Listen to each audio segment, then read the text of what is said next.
Buenos días, profesora. Mi nombre es Fabio Muñoz.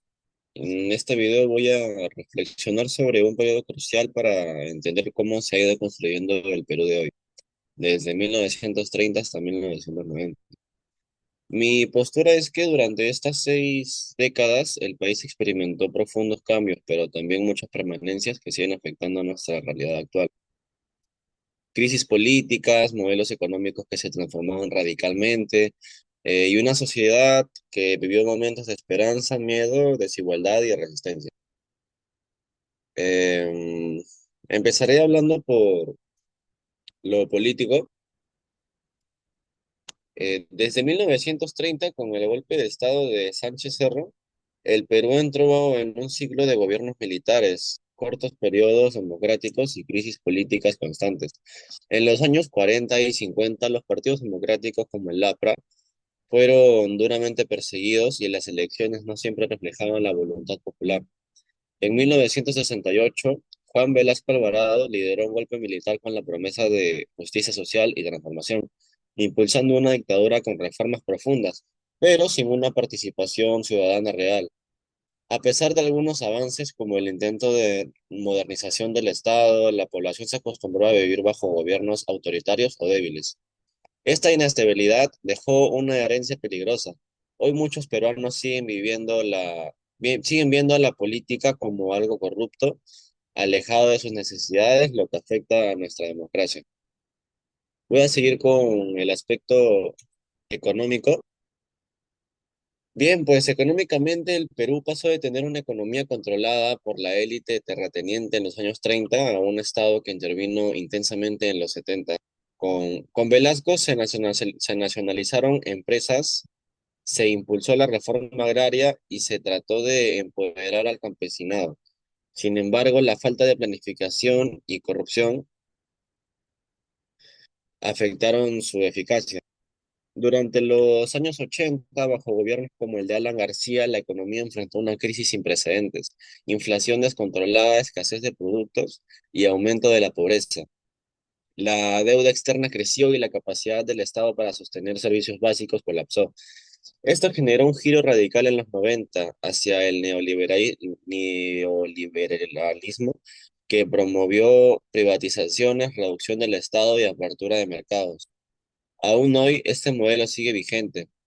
Ha traído crecimiento económico, pero también informalidad laboral, desigualdad y dependencia de materias primas.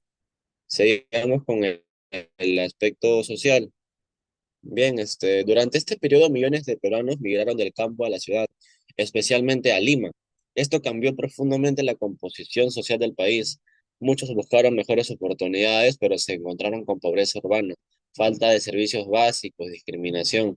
La reforma agraria intentó reducir la desigualdad en el campo, pero dejó vacíos productivos y comunidades desorganizadas. En los años 80, el surgimiento de Sendero Luminoso y el conflicto armado interno revelaron la profunda exclusión de muchas regiones andinas. El Estado respondió con fuerza militar, muchas veces cometiendo abusos contra civiles inocentes. Este conflicto, que dejó cerca de 70.000 víctimas, nos mostró que había un Perú olvidado que exigía ser escuchado. Hoy la desigualdad social y el racismo estructural todavía persisten, aunque hay una mayor conciencia de la necesidad de inclusión y memoria histórica. Respondiendo a la pregunta de mi postura sobre la reforma agraria, ¿fue beneficiosa? Bien, pues mi postura es que fue necesaria, pero su implementación fue deficiente y tuvo consecuencias mixtas. Por un lado, sí fue beneficioso en el sentido de justicia social. Eliminó el sistema de haciendas donde miles de campesinos vivían prácticamente como siervos, sin derechos ni acceso a la tierra. Les devolvió dignidad a muchas comunidades indígenas y campesinas y planteó por primera vez que el Estado debía intervenir para corregir desigualdades históricas. Sin embargo, el problema no fue el objetivo, sino cómo se llevó a cabo. Muchas cooperativas creadas tras la expropiación fracasaron por falta de capacitación, inversión y gestión técnica. No se dio acompañamiento productivo y se rompieron cadenas agrícolas sin reemplazarlas por nuevas. Como resultado, la productividad agrícola cayó. Se agravó la pobreza rural en algunas zonas y eso generó un desencanto con el Estado. Como conclusión del tema, pues entre 1930 y 1990, el Perú vivió momentos de transformación y conflicto que definieron su camino.